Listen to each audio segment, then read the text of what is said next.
est-ce que j'ai besoin d'un blog pour mon activité de praticienne de bien-être? Et si oui, comment faire pour bloguer facilement? Si tu as répondu oui ou si tu te poses une de ces deux questions, eh bien la vidéo d'aujourd'hui va t'intéresser.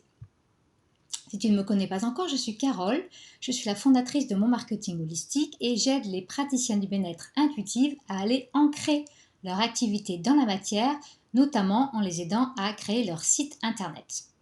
Donc, dans la vidéo d'aujourd'hui, je vais te donner mes conseils pour le blogging. Je vais t'aider à répondre à cette question. Est-ce que c'est pertinent pour toi?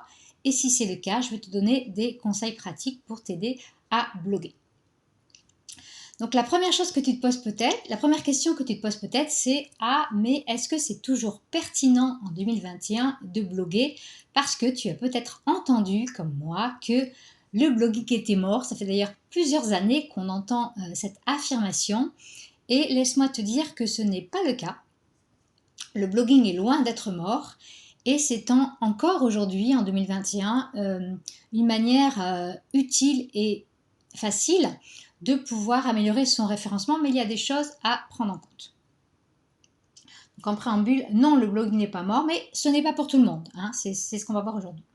Donc pourquoi avoir une stratégie de blog?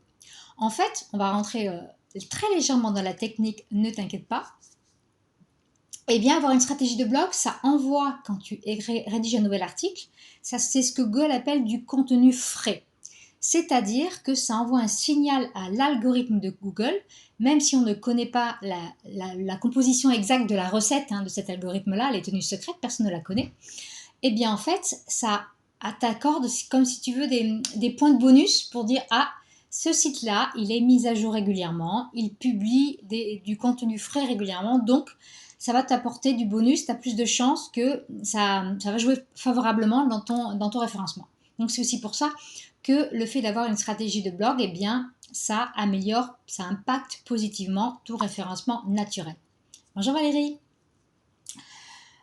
Et aussi, lorsque tu blogues et qu'un client potentiel tombe sur un ou plusieurs de tes articles, eh bien, au fur et à mesure qu'il va lire les articles, eh bien, si les articles sont bien faits pour lui, si tu sais qui est ton client de cœur et si tu as répondu aux questions qui se posent au travers de tes articles, eh bien, ça va lui donner l'impression que tu es une experte dans ton domaine, et c'est évidemment ce qu'on veut faire avec un blog, et que tu es probablement une bonne personne pour l'aider à résoudre sa problématique s'il recherche des solutions activement.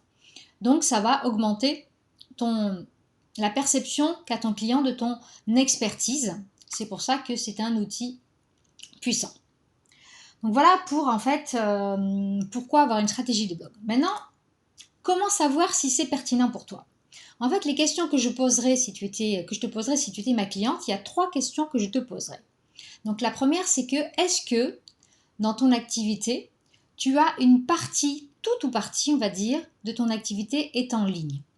Si tu n'as pas du tout d'activité en ligne, si 100% de ton activité est en local dans un cabinet, eh bien peut-être qu'avoir un blog, ce n'est pas pertinent pour toi. Peut-être que ça ne sera pas utile en tout cas.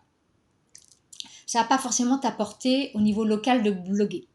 Par contre, si tu as même une partie de ton activité en ligne, si tu fais du coaching en ligne, si tu vends des formations en ligne ou si tu es 100% en ligne, là par contre, vraiment je te recommande la stratégie de blogging parce que ça va amener des gens sur ton site et puis dans le fameux tunnel de vente, c'est-à-dire que tu vas pouvoir les recontacter et leur proposer, une fois qu'ils ont laissé leurs coordonnées, eh bien, de rentrer avec toi dans la séquence et tu vas leur donner de plus en plus confiance jusqu'à les amener, c'est ce qu'on souhaite, à devenir client chez toi.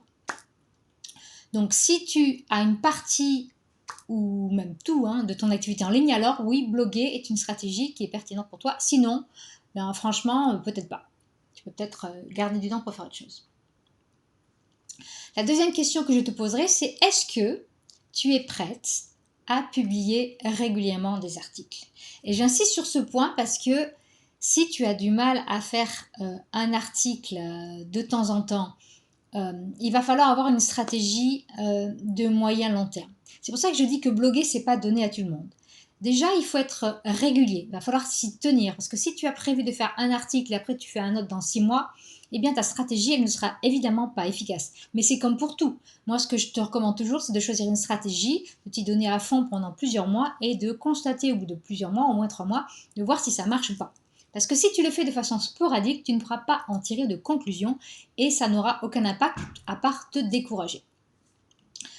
Et pour aller plus loin, je vais même te donner plus de précision. Est-ce que tu es prête à continuer pendant plusieurs mois, même si tu n'as pas de commentaires sur les articles de blog, ce qui ne veut pas dire que les gens ne les lisent pas, hein, mais s'ils ne commentent pas, toi tu as peut-être l'impression que les gens ne lisent pas, mais tu peux avoir après, des mois ou des années après, tu te rendras compte que ça a changé la vie de quelqu'un, mais il t'a jamais laissé de message. Je ne sais pas si on a des statistiques précises, mais je pense qu'il y a moins d'une personne sur 10 qui laisse un commentaire sur un blog. Donc, ça ne veut pas dire que les gens ne l'ont pas lu, mais ça peut être décourageant, ça peut être démotivant. Clairement. Hein. Quand tu lances un blog, et c'était déjà le cas, moi, quand j'ai lancé, tu peux regarder ma vidéo de la semaine précédente, mon premier blog il y a 12 ans, mais aujourd'hui, il y a un nombre de blogs tel que tout le monde ne va pas laisser des commentaires sur les blogs. Donc, il faut vraiment que ça soit extrêmement pertinent pour la personne, d'où l'intérêt d'avoir bien ciblé son client de cœur et sa problématique, pour que les gens se sentent vraiment concernés et qu'ils laissent un message. Voilà. Donc, est-ce que tu es prêt à avoir prête à avoir cette régularité sur la durée? Je regarde mes notes si j'ai rien oublié. Donc oui, donc pour être très clair, en fait, tu vas pas avoir de résultats dans les premières semaines a priori, sauf si tu es sur une niche où tout le monde t'attendait, mais a priori, il faut compter entre plusieurs mois à 1 an pour avoir des résultats. En fait, tu peux pas tout miser sur un blog, c'est un complément d'autres stratégies qui, elles, vont pouvoir avoir des résultats plus à court terme. Mais si c'est très complémentaire des réseaux sociaux, puisque sur les réseaux sociaux, tu vas publier du contenu qui qui se périme très très vite. En fait, au bout d'un post Instagram, je crois que c'est périmé au bout de quelques jours. Ça ne veut pas dire qu'on ne peut pas retomber dessus, mais que la plupart des gens, ils regardent plutôt des stories, donc ça dure 24 heures. Et que sur un post Instagram, tu vas remonter peut-être un petit peu dans le feed si vraiment tu es vraiment appelé par le contenu de la personne, mais tu ne vas pas aller regarder tout. Alors qu'une personne qui va tomber sur ton article, déjà, elle peut tomber sur ton article des années après. Moi, sur mon blog de ma deuxième activité de beauté naturelle, j'ai des articles qui datent d'il y a 12 ans, qui sont toujours parmi mes articles les plus vus aujourd'hui. Donc c'est vraiment quelque chose que tu dois voir comme un investissement en temps, mais il ne faut pas en attendre des résultats tout de suite. Mais si tu as envie de le faire, sache que tu le fais pour du moyen long terme. Et c'est très complémentaire du coup d'une stratégie sur les réseaux sociaux. Est-ce que j'avais d'autres choses pour ce point? J'avais une troisième question, c'est oui. Et est-ce que tu aimes écrire? Est-ce que tu écris facilement? Est-ce que tu aimes écrire?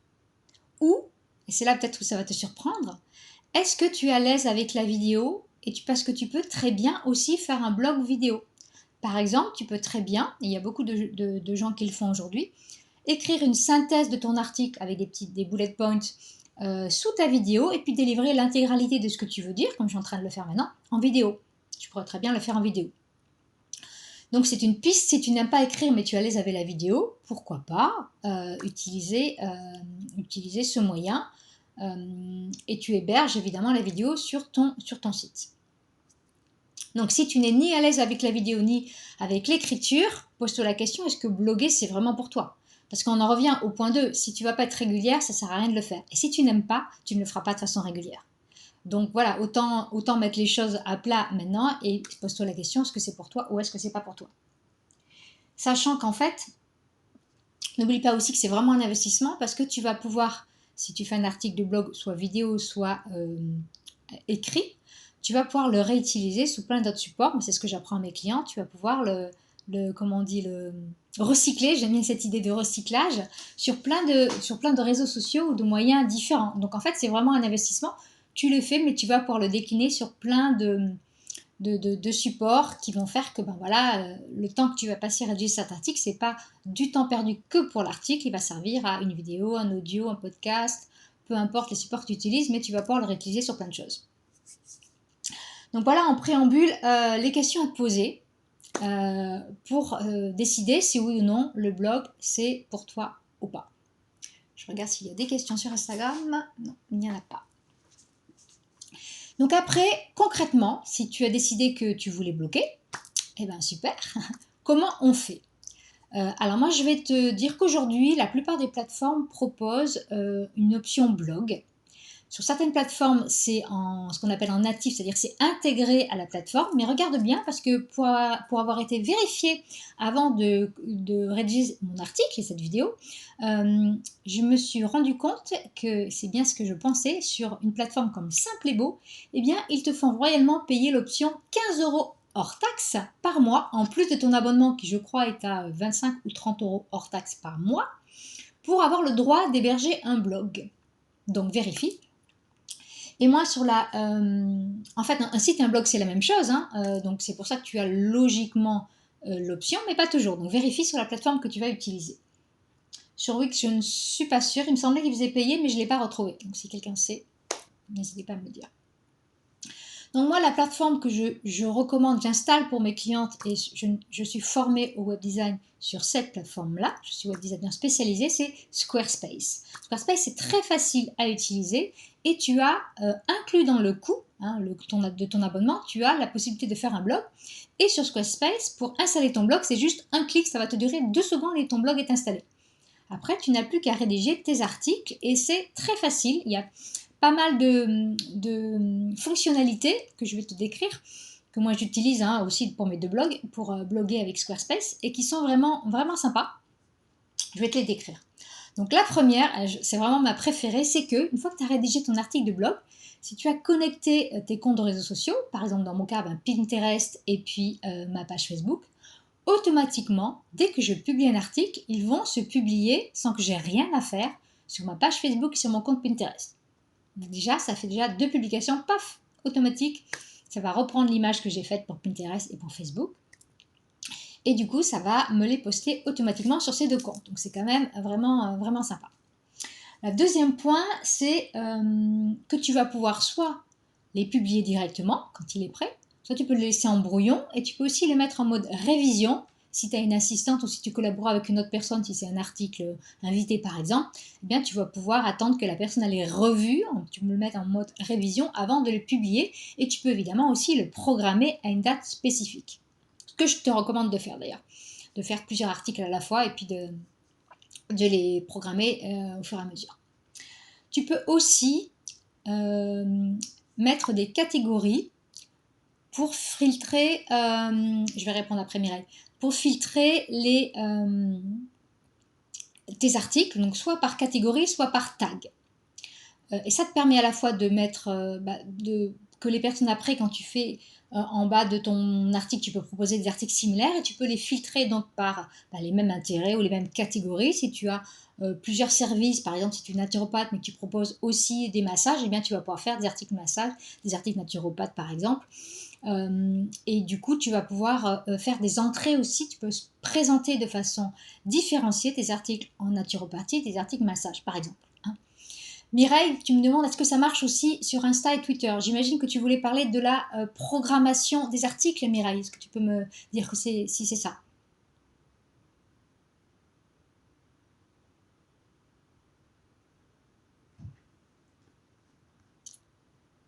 J'attends la réponse de Mireille, mais je pense que c'est probablement ce qu'elle voulait dire. Tu me dis, Mireille? Je regarde s'il y a des vidéos, d'autres questions sur Instagram, mais je ne pense pas. Oui. Alors, à ma connaissance, Twitter, c'est sûr que non, parce qu'il n'y a pas d'image par défaut. Hein, et Instagram, il me semble que non. Parce qu'en fait, ça fait déjà que très récemment qu'on peut publier à l'avance des posts sur Instagram. On est obligé de passer par une application tierce. Et à ma connaissance, on ne peut pas sur Instagram. C'est Facebook et Pinterest. Peut-être LinkedIn, je ne sais pas, mais je ne pense pas. Je regarderai, si ce n'est pas le cas, je te mettrai un message sous la vidéo, mais je ne pense pas. Donc tu peux filtrer, présenter les articles par catégorie ou par tag. Donc ça te permet d'affiner en fait la présentation de tes articles.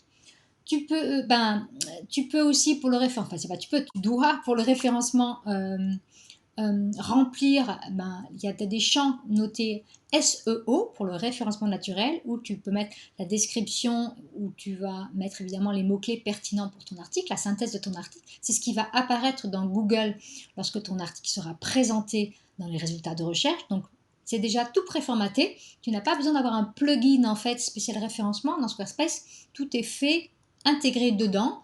et tu n'as plus qu'à remplir les champs là où il faut. Donc voilà pour donc tu remplis les champs, tu remplis tout ce qu'il faut, enfin tu n'as plus qu'à suivre le parcours. Donc c'est optimisé pour le référencement. Et puis aussi, une fonctionnalité qui est super, c'est qu'une fois que tu as fait ton modèle d'article, je t'invite à le faire, un modèle comme ça, tu as tes polices, ton image type, etc. Tu peux en un clic juste le dupliquer et du coup, tu n'as plus quand tu fais ton prochain article qu'à reprendre l'article dupliqué du précédent et puis changer tout ce qu'il faut, l'image, le texte, etc. Pour ne pas repartir de zéro chaque fois. Donc c'est un gros gain de temps quand même, tu n'es pas obligé de tout refaire. Donc voilà pour tout ce que je voulais te dire sur bloguer avec Squarespace. Et puis est-ce que tu as besoin de bloguer? Donc je ne sais pas, celles qui sont là, est-ce que pour vous c'est pertinent du coup par rapport aux questions que je vous ai fait vous poser d'avoir un blog ou pas? Dites-moi.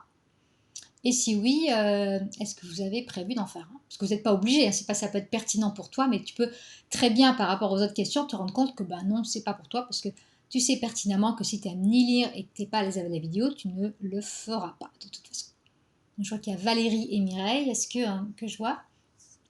Est-ce que c'est pertinent pour vous de faire un blog? Sur Instagram, il y a aussi Alexandra. N'hésitez pas à me répondre aussi sur Instagram, même si je n'aurai pas les bras assez longs pour vous répondre.